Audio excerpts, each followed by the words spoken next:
হ্যাঁ এডিটিং করি নিজের কন্টেন্ট দেবো না এটা কোনো সমস্যা নাই বন্ধুরা এই গরম সিঙ্গারা খেতে অবশ্যই চলে আসবেন আমার এই ছোট্ট দোকানে, ঠিক আছে? আর গরম সিঙ্গারা খেতে অনেক ভারী মজা লাগবে। দেখুন এরা কিন্তু সবাই গরম সিঙ্গারা খেতে চলে আসছে আমার দোকানে, আপনারা থেকে চলে আসবেন।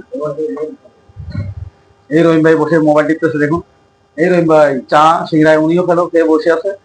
আর আপনারা অবশ্যই চলে আসবেন, দেখুন এখানে সামনটা দোকানে।